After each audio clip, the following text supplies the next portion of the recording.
Hello everybody and welcome back to Parkview Road. It is Welling United FC versus Maidstone United FC, and the Maidstone fans are in full voice. It seems that the 1,100 fans who have secured their tickets for this game are here and are in full voice.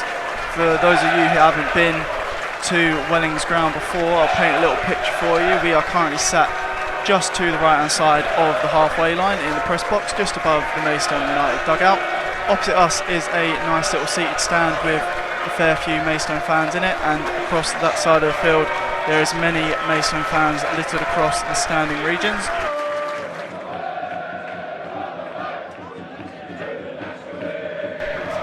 Yeah, it'd be nice to see him get back into the squad, stay in his corner from Regan. George Fowler, oh, it's a lovely header there from George Fowler. It's collected just under the bar.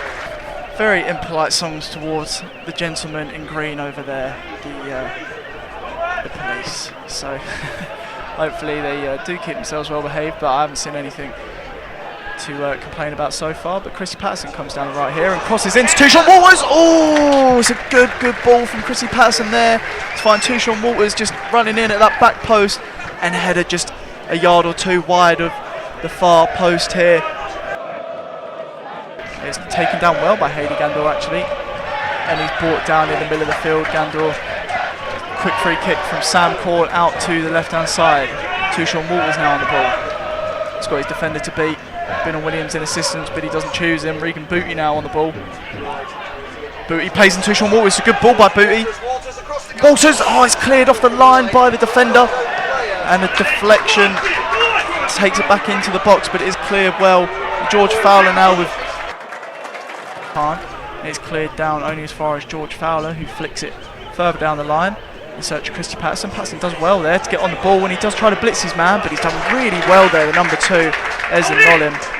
As Joel Owl misses a ball that's been played through the middle, and it is 2-on-1 Bradbury and Akinyemi versus George Fowler. Akinyemi now on the ball, and it's a great save by Yusuf Mersin. He's done really well there, Yusuf Mersin, to rush out and stop the shot early. We are now about 23 minutes into this game, so about halfway through the first half, as the ball is played long down the field.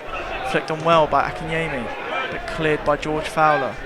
Headed back by the Welling defender and flicked on really well there. Wow, what a fantastic flick on as Akinyemi drives in down the right hand side. His touch gets away from him, but he comes to the Bradbury, and there's a goal for Welling in their bid for survival. Welling have got the first goal pretty early on in this game, 24 minutes in, for Harvey Bradbury there, the number 8, the loanee I do believe for Welling.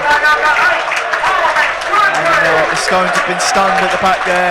I can't see who, or I couldn't see, who played that fantastic backwards flick on over the top of our defence for Akinyemi to run onto. On the halfway line and plays it forward to Hadi Gandor. Gandor doing well here with a few touches on the ball as he plays it into Joel Powell.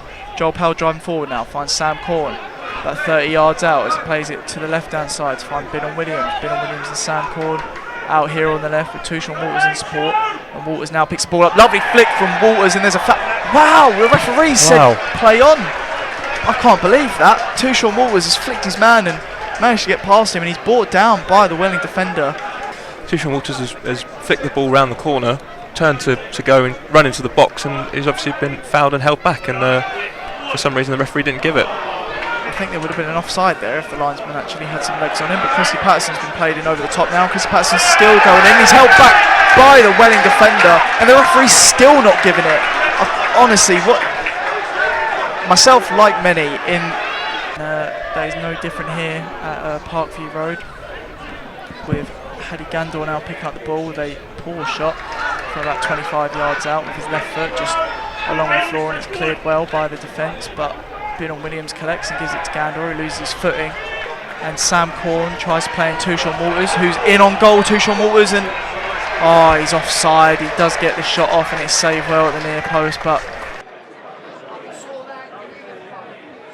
instead of giving it to the throw and taker Statham, he's going to throw it short to oh no, he's not. He's going to go down the line in search of Bradbury, who's under some pressure from Binon Williams, and Regan Booty tries to get his head on it, and it only goes as far as Gavin Hoyt.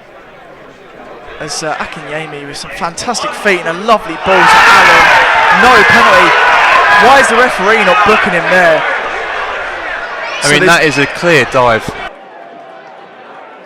Gavin Hoyt collects the ball from the throw-in as Tushon Walters manages to win another throw for Maidstone. Hakan Hayretin really not happy with how Tushon Walters is working with the ball out there on the right wing, despite winning a throw-in for Maidstone. Sam Cornell with the ball, nutmegging the defender as Hoyt crosses into the box, and it's a goal for Hadi Gandor. It's 2-2 for Hadi Gandor as he levels things for the Stones. What a lovely finish there after a fantastic cross by, I think, Gavin Hoyt. Gavin Hoyt, yeah. And Hadi Gandor is just waiting in the middle with the keys to the Welling defence. And it's a breakthrough over at Parkview Road. And it is 1-1 now. Welling 1, Maidstone 1. A good 50 metres or so away from us, and still incredibly audible in their vast numbers here at Parkview Road today. And Sam Corns managed to pick up a sloppy pass in the middle of the park and finds Tushon Walters on the right.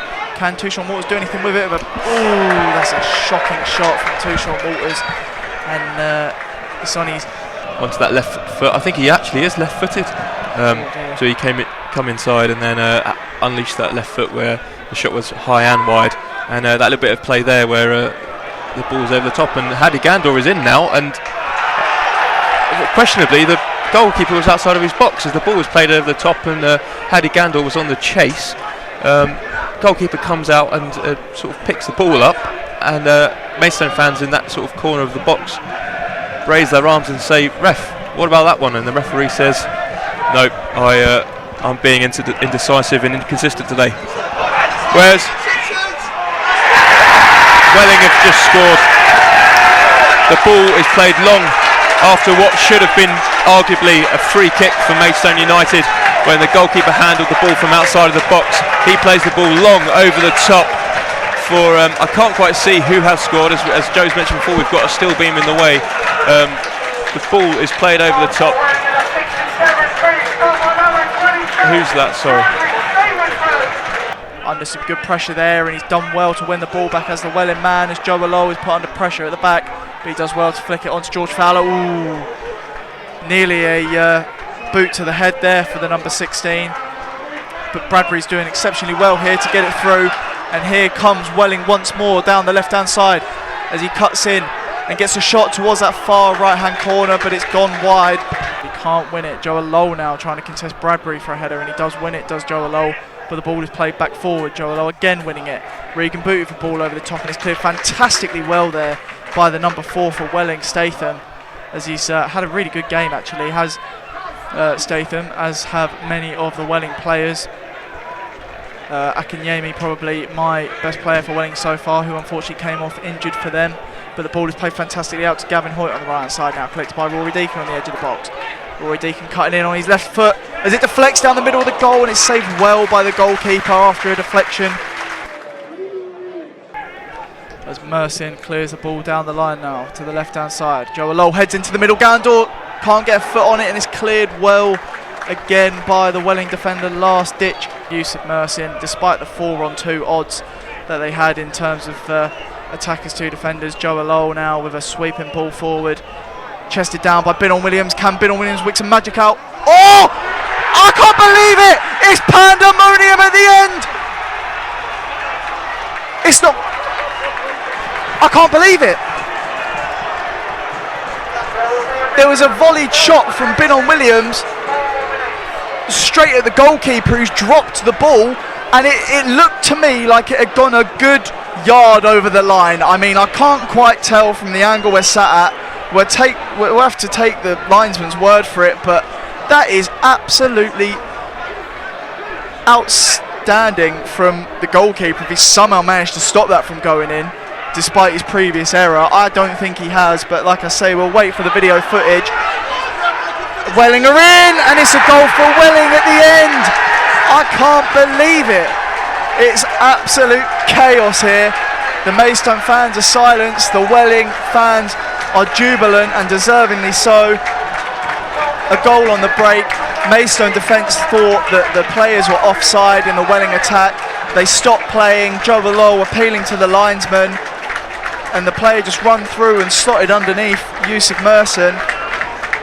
None of the fans have a clue what's going on. All we know is we're not very happy from a Maidstone perspective, but there was a corner crossed in and cleared poorly, only as far out to Sam Corn.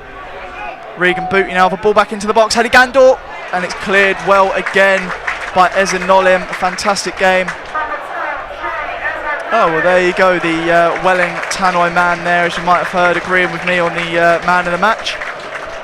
Chi Ezen Nolim, he's had a fantastic game at left back for Welling today. He's, like I said, pocketed all three of the right wingers who have played there for Maidstone. So it's a goal from Joe Low right at the end of the game. Maybe a late consolation there. 3-2 is going to likely be the end score here for Maidstone, as Joe Low's picked up a goal at the end from a corner, but the Maidstone fans have allowed themselves to come back into full voice. Alfie Pavey just slating the referee now. And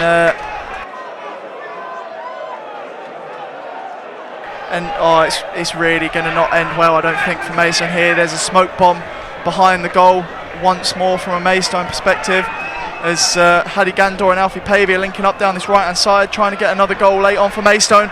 It's missed by the Welling defenders, as Rory Deacon now tries to get himself on the ball, and it's put out for a throw in, and there it is. Welling are safe. 3-2 to Welling is the final result.